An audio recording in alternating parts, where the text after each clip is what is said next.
Halo, selamat datang di video pembelajaran ini. Dan kali ini kita akan belajar mengenai pengantar logika dan algoritma.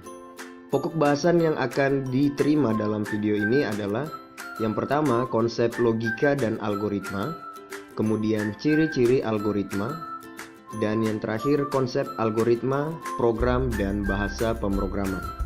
Tujuan pembelajaran kita pada video ini adalah yang pertama, mengenal dan memahami logika dan algoritma. Yang kedua, mampu membuat contoh penyelesaian masalah dengan menggunakan konsep logika. Kita masuk pada pembahasan yang pertama, adalah pengertian dari logika. Algoritma sangat lekat dengan kata logika.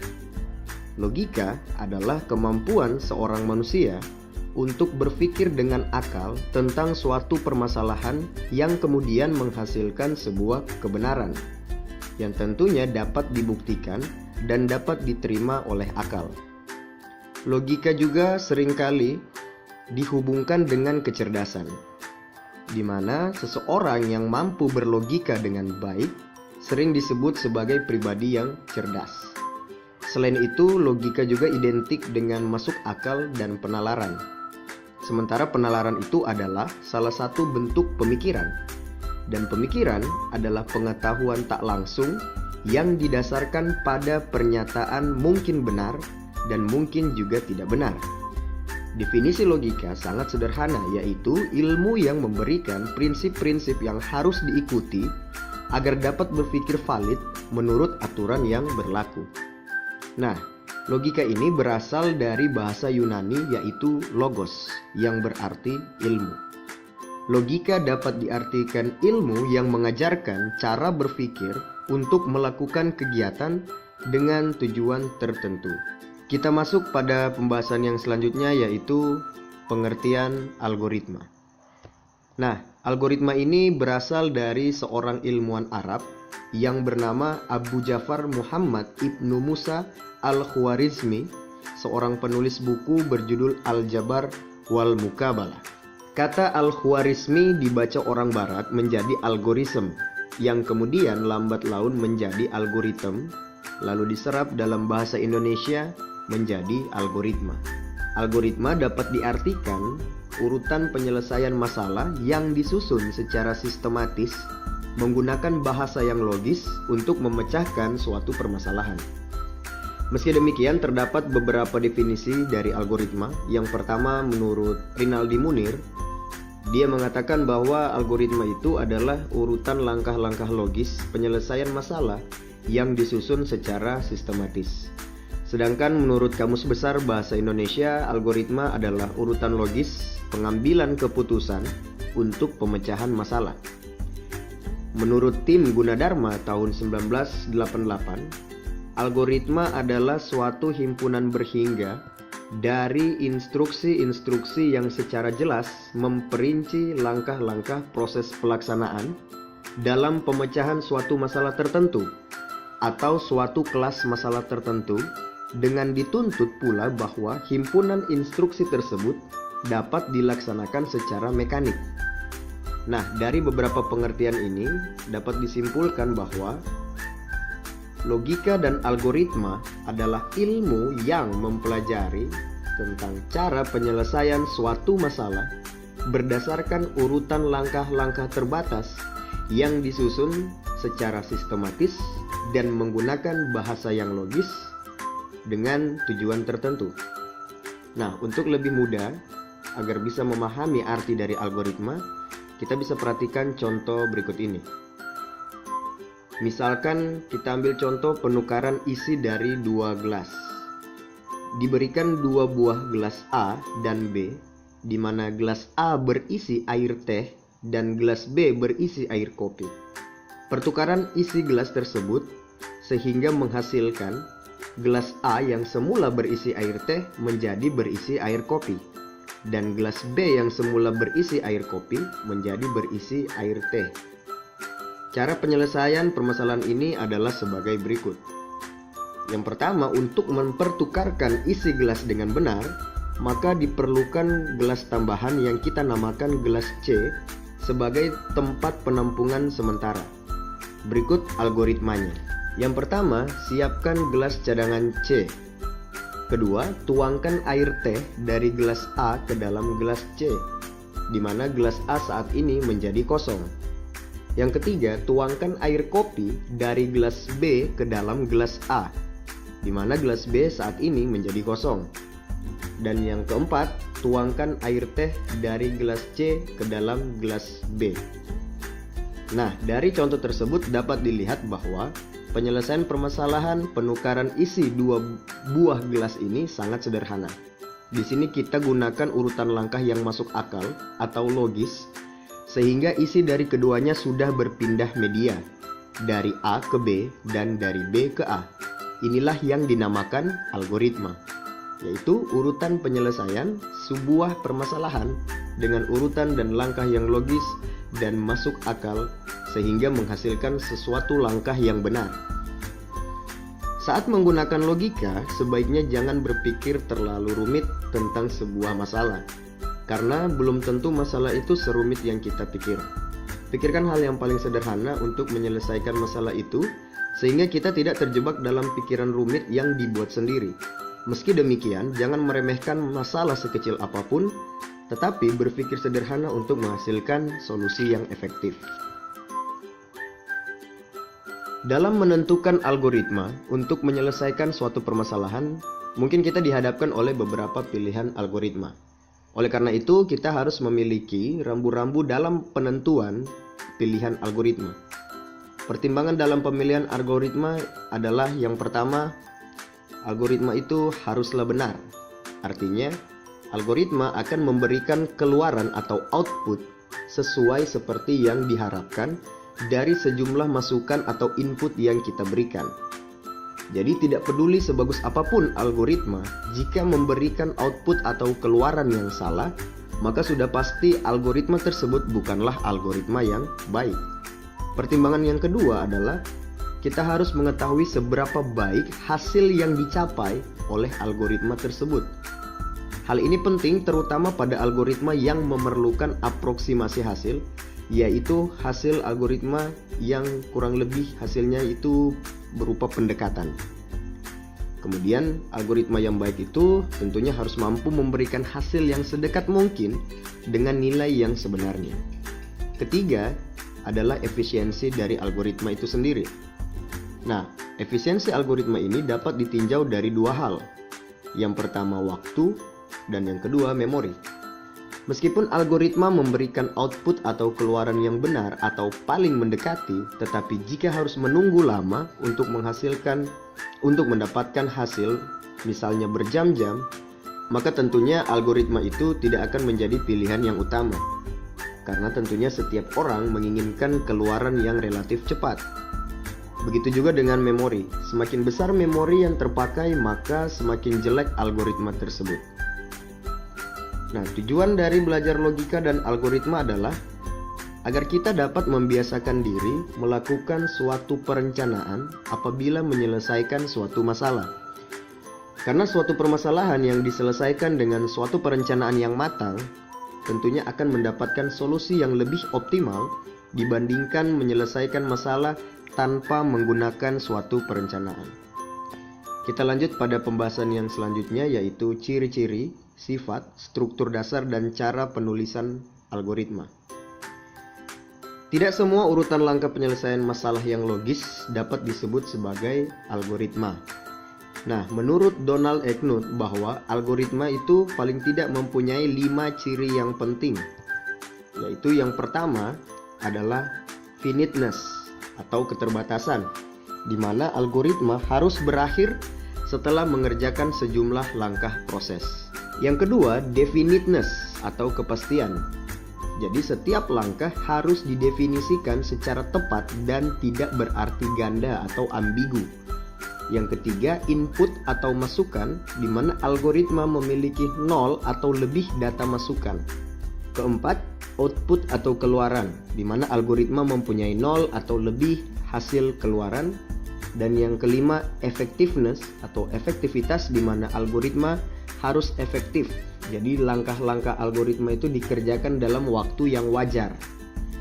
Sedangkan untuk sifat dari algoritma itu sendiri, yang pertama tidak menggunakan simbol atau sintaks dari suatu bahasa pemrograman tertentu. Yang kedua, tidak tergantung pada suatu bahasa pemrograman tertentu. Yang ketiga, notasi-notasinya dapat digunakan untuk seluruh bahasa pemrograman manapun.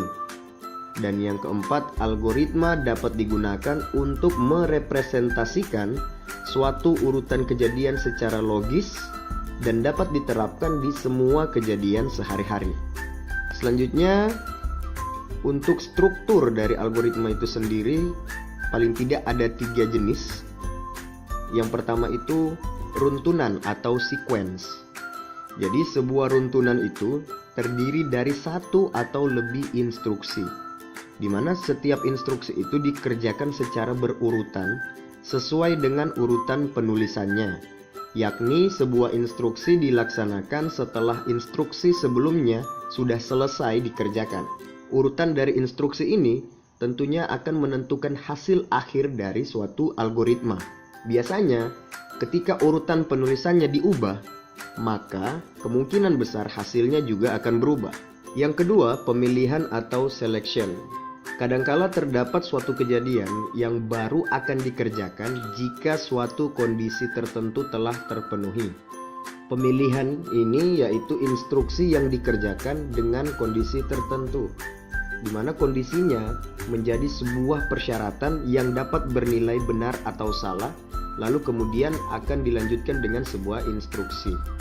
Sebagai contoh misalnya dalam pembuatan program, misalnya pemilihan bilangan genap atau ganjil.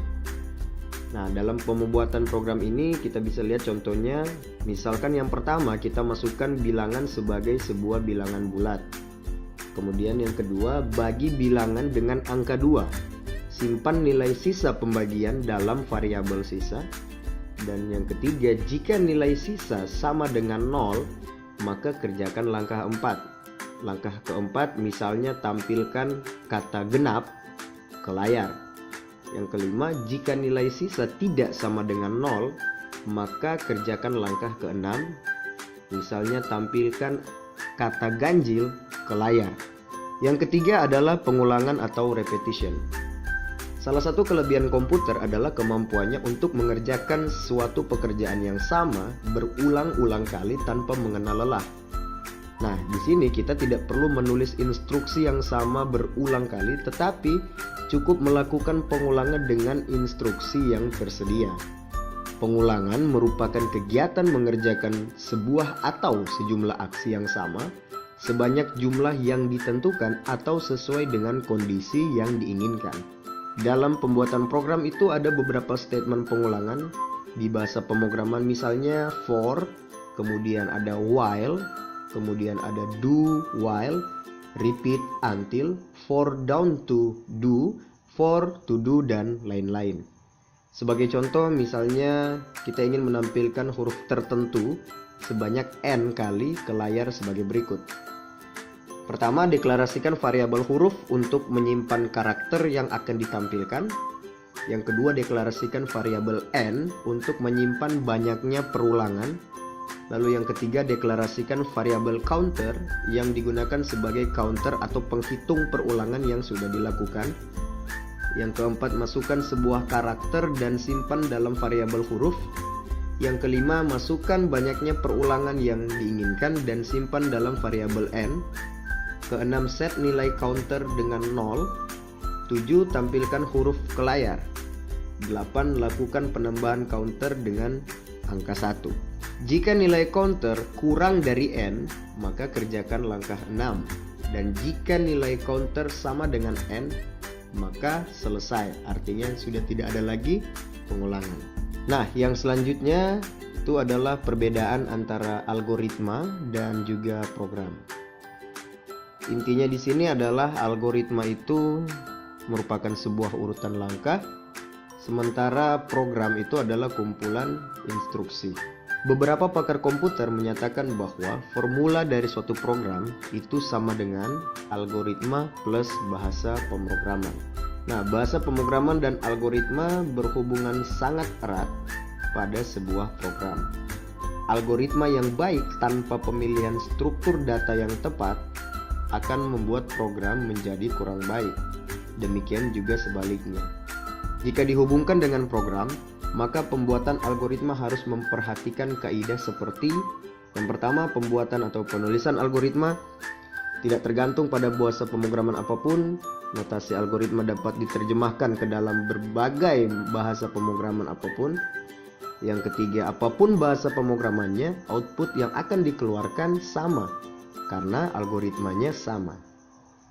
Algoritma itu dibuat untuk membantu kita dalam mengkonversikan suatu permasalahan ke dalam bahasa pemrograman.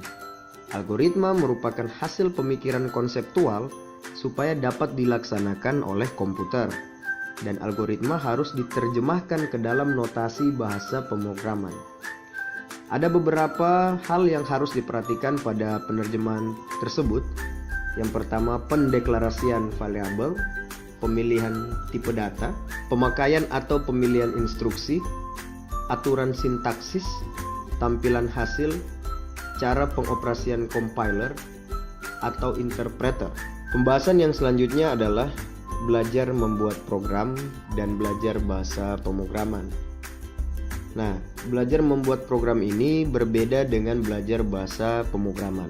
Perbedaannya adalah kalau belajar membuat program adalah belajar tentang strategi atau cara menyelesaikan suatu masalah yang diungkapkan dalam bentuk algoritma yang mudah dibaca dan dipahami, yang selanjutnya dituangkan ke dalam bahasa pemrograman.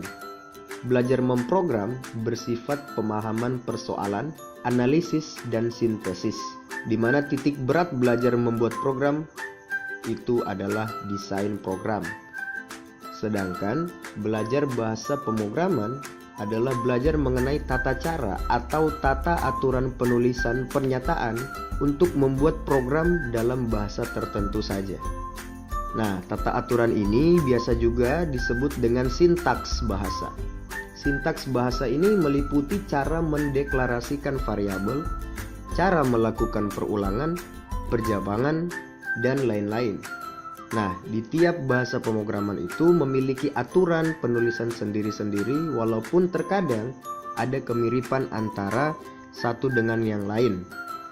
Jadi titik berat untuk bahasa pemrograman terletak pada coding program. Nah, sampai saat ini terdapat puluhan jenis bahasa pemrograman. Contoh-contohnya misalnya ada bahasa assembly, Fortran, COBOL, PLI, ALGOL, Pascal, C, C++, Basic, dan lain-lain. Oke, sampai di sini saja pengantar logika dan algoritma. Dan ada tugas untuk kalian semua, silakan dibuat. Nah, tugasnya berupa latihan soal, jadi ada 10 nomor. Yang pertama, apakah yang dimaksud dengan algoritma? Kemudian, apa perbedaan antara algoritma dan program? Nomor 3, suatu algoritma terdiri dari 3 struktur dasar, silakan disebutkan dan juga dijelaskan. Yang keempat, apa perbedaan antara program dan bahasa pemrograman? Kemudian nomor 5, buatlah algoritma tentang menulis dan mengirimkan surat. Yang keenam, buatlah algoritma mengambil uang di ATM. Yang ketujuh, buatlah algoritma tentang cara membuat kopi. Yang ke-8, buatlah algoritma untuk menghitung luas segitiga. Yang ke-9, buatlah algoritma untuk proses aktivitas dari pagi sampai malam. Dan nomor terakhir, buatlah algoritma mengenai proses menuju sekolah. Oke, sekian dulu untuk video pembelajaran kita pada materi kali ini, dan sampai bertemu pada video pembelajaran selanjutnya. Sekian dan terima kasih.